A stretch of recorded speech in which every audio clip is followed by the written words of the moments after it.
All right, so continuing on to the sermon, we've been exploring transitions for the last few weeks, and that sermon series is now over.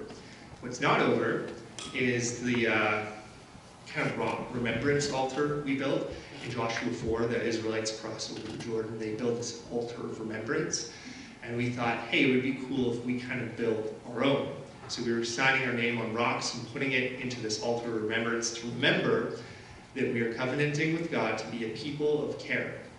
We're a community of care. That's what we believe God is calling us to be. And we just want to invite you to also sign your name on a rock and put it in there. And we can bring that out from time to time. Just remember, yeah, God wants us to be a people who care for each other and for the community around us. Now, we are returning to the book of John. We started off with the first half of the book of the John. We made it all the way to chapter 13. Now we're going to be continuing there. Today, we close the book of Signs. The book of Signs is the first half of John, and it's the book where we explore, who is this Jesus who turns water into wine and morsels into multitudes? We're going to close that book, and we're going to open the book of glory. This is the second half of the book of John. It's where we stop asking so much, who is this Jesus? And we start asking, who is the God that he reveals to us? So we're going to be reading just from John 13:31 to 14:4. It says, when Judas had gone out, Jesus said, now is the Son of Man glorified, and God is glorified with him. If God is glorified in him, God will also glorify him in himself, and glorify him at once. Little children, yet a little while, and I am with you. You will seek me, and just as I said to the Jews, so now I also say to you, where I am going you cannot come. A new commandment I give to you, that you love one another, just as I have loved you. You also are to love one another. By this all the people will know that you are my disciples, if you have love for one another. Simon Peter said to him, Lord, where are you going? Jesus answered him, where I'm going you cannot follow me, but you will follow afterward. Peter said to him, Lord, why can I not follow you now? I will lay down my life for you. Jesus answered, will you lay down your life for me? Truly, truly, I say to you, the rooster will not crow till you have denied me 3 times. Do not let your hearts be troubled. You believe in God, believe also in me. My Father's house has many rooms. If that were not so, would I have told you that I am going there to prepare a place for you? And if I go and prepare a place for you, I will come back and take you to be with me, that you also may be where I am. You know the way to the place where I'm going. In the dimly lit room that the disciples have reclined in, Jesus breaks bread with his friends. Anticipation rises as the host brings out wine and bread, and the meal begins. But the moment of celebration is interrupted by none other than Jesus himself. He announces his betrayal. This is a brutal irony in a sacred moment that we would otherwise know as communion. Judas takes bread dipped in wine from Jesus and is filled with a satanic thirst for darkness. He flees from the room into the night, a symbolic act that ruins his soul. Yet it's here that Jesus says, now is the Son of Man glorified, and God is glorified with him. This is a peculiar twist. How is it that at the moment that darkness takes a hold of Judas's heart, that Jesus' glorification begins?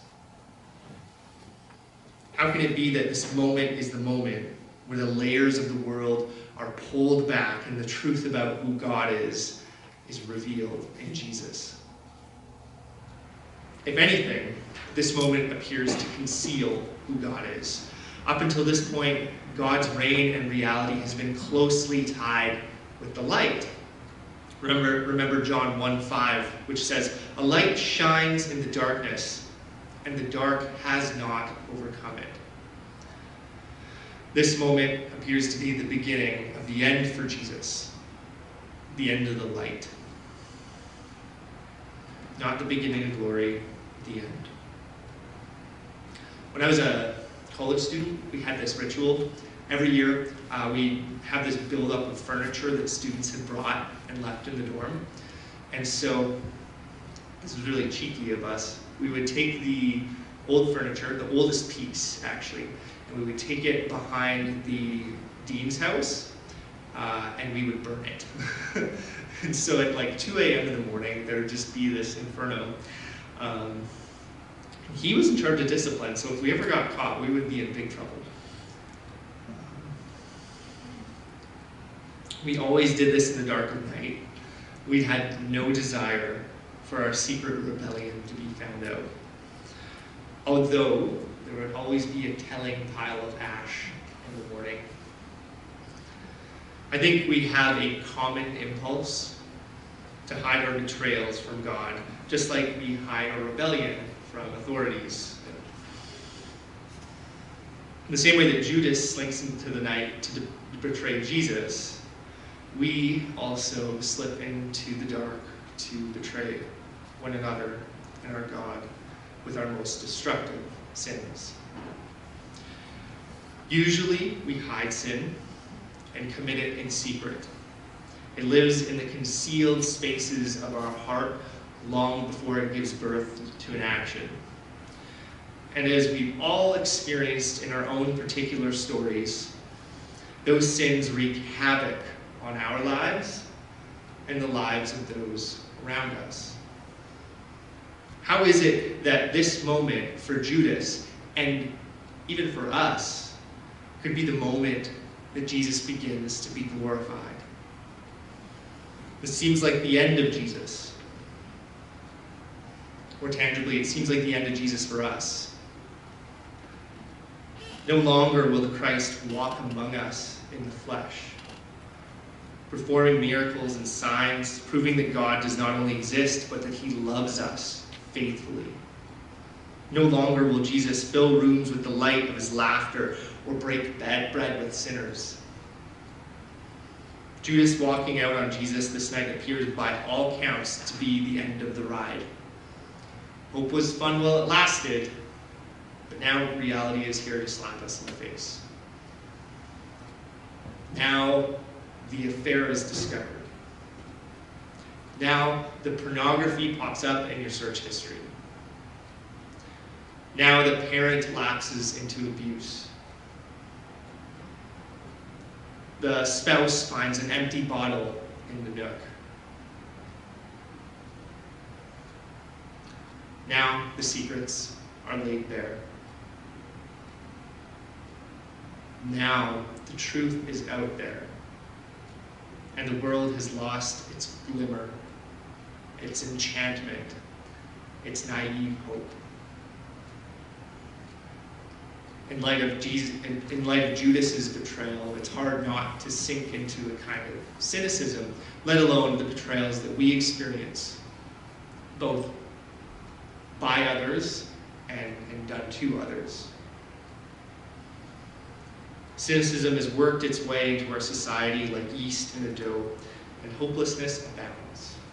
We no longer dare to hope, but instead protect ourselves with a cynicism that blunts the pain of cold, deadly darkness. It's easier to rely on dry, realistic pessimism than it is to cling to the fragments of hope. The betrayals we experience from others seem to cloud our vision of who God is just as profoundly as Judas's betrayal clouds who Jesus is, and it seeks to secret him to a deep, dark tomb to be concealed from the world. We are critical, we are cynical, and we are hopeless. We've seen Judas leave the room, extinguishing the light with him. And to top it all off, we do not have the benefit of being able to have walked with Jesus. Ours is a hard, sterile world where God is hard to find. He's concealed by a shroud of pain, it seems. I can only imagine the panic that the disciples felt as Jesus began his farewell discourse. I myself feel somewhat resigned to the way that Jesus does not walk physically with us, and how he can feel absent from us. But the disciples, they walked for magic moments in step with Jesus.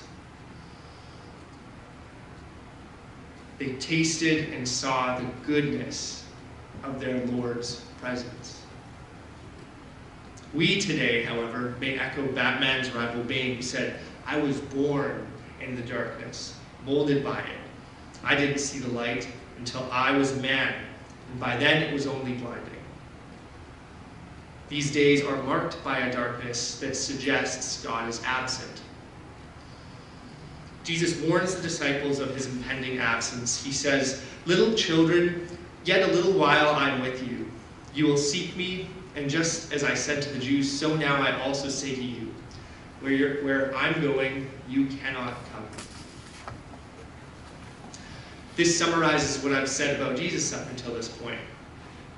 This does not feel like Jesus' glory, like a fire blazing in the dark.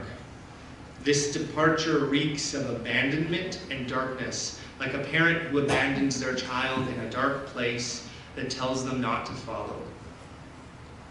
The disciples are right to feel panic. And I think we've felt this separation at times too. We felt God's absence in moments spent alone in despair. We wondered if there really is a God, or if our prayers actually make it past the ceiling. We felt this unless, of course, we've been too afraid to actually be honest about these feelings.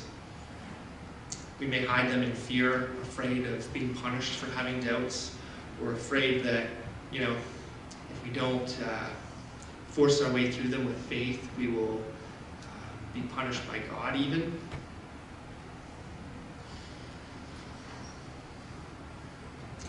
Yet, it is in the midst of this dark, empty, and doubt-filled moment that Jesus says, now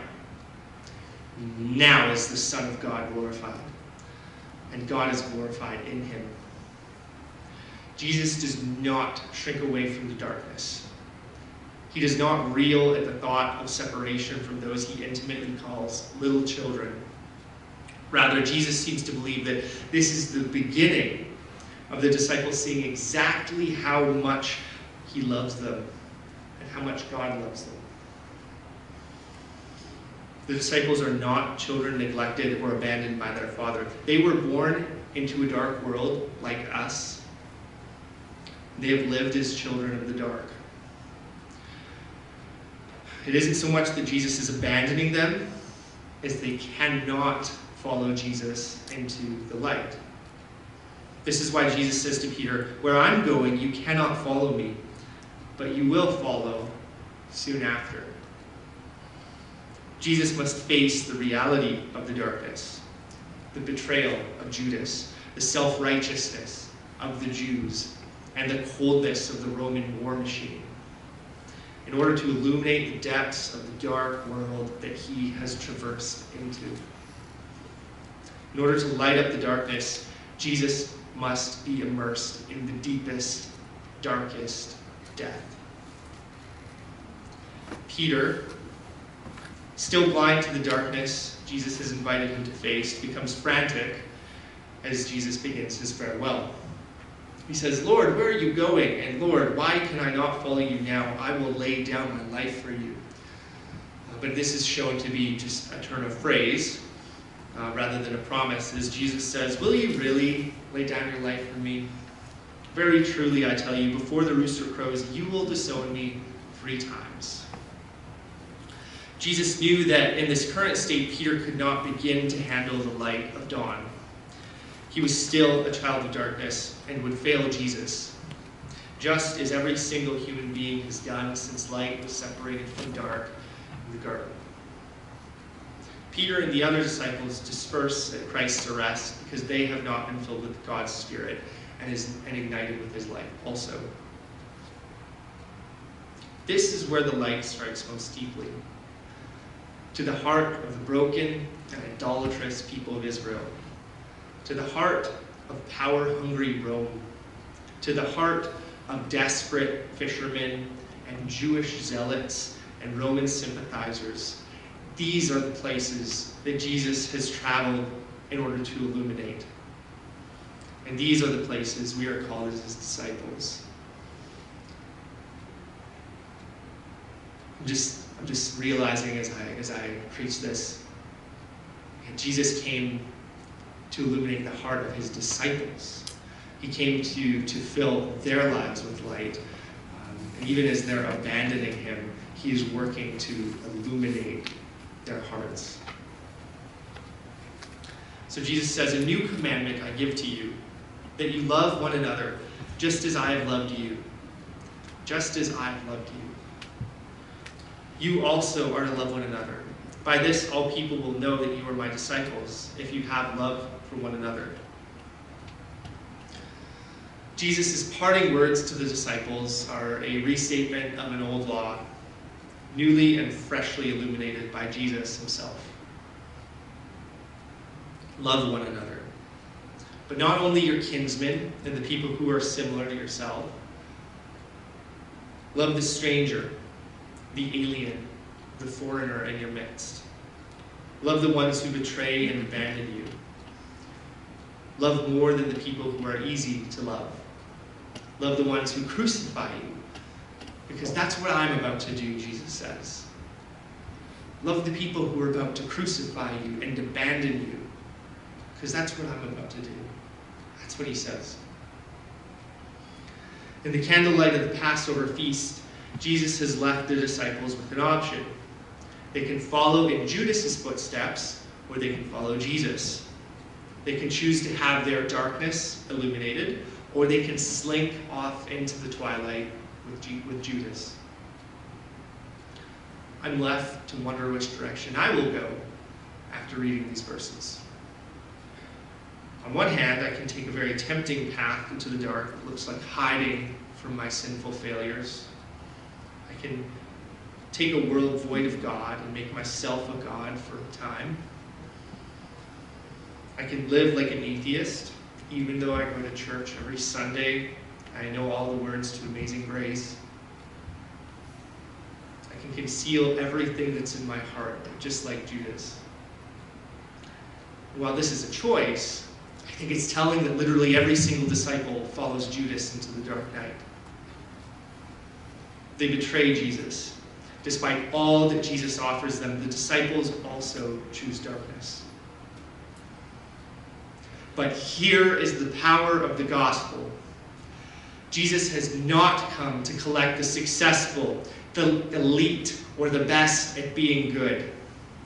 Jesus has come for the likes of those who abandoned him in the dark. He has come for those of us who have lied and cheated and stole and betrayed. He's come with a torch of mercy and grace to the deepest, darkest depths of our hearts, because you cannot start a fire without a spark.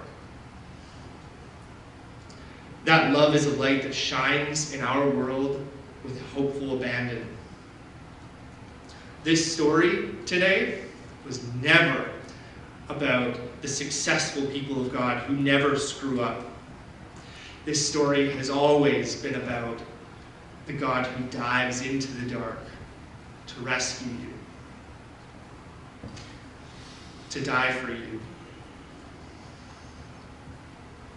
And this doesn't just leave us to sit in the dark. That's why Jesus leaves. He dies so that the Spirit who pours life into the dead and broken can fill us with resurrection life today.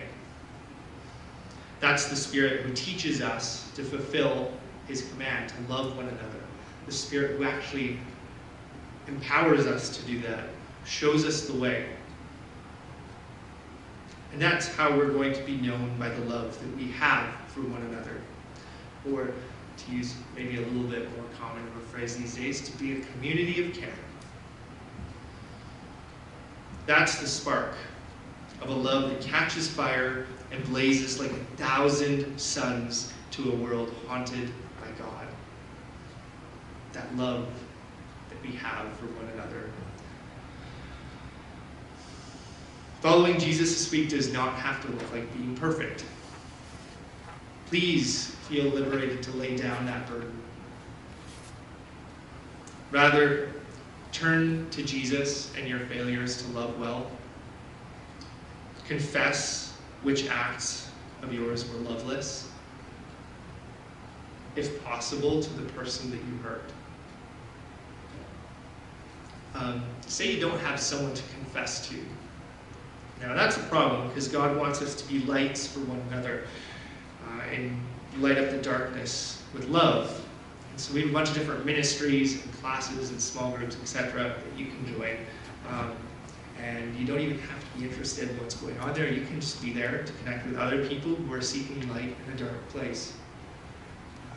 That's really important. I think a big part of why we meet together on Sunday and in classes are because of the connections we have for each other. So that the God, Jesus, who lives in me by his Spirit, can encounter you, and likewise you can bear witness to God with me. So there's a couple specific instances, opportunities to meet with each other that I want to highlight today. Number one, we have a ladies' retreat coming up, November 20th. That's coming up. So that'd be a great opportunity to get to know each other if you're a lady. We also have the AGM coming up, annual general meeting, on October 17th. If you want to hear about how we're seeking to light up the dark about God by being a community of care, you can also show up for that, and we could really use your imagination and your encouragement. I think that's all for now.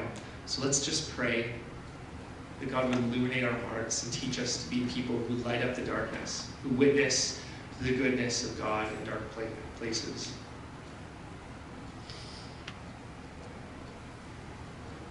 God, who is with us, guide us by your word. Help us to again receive you in the flesh. May the promised one lead us in wisdom and truth, and may we be sustained by Christ, who is the bread of life, the light in the dark place. Amen.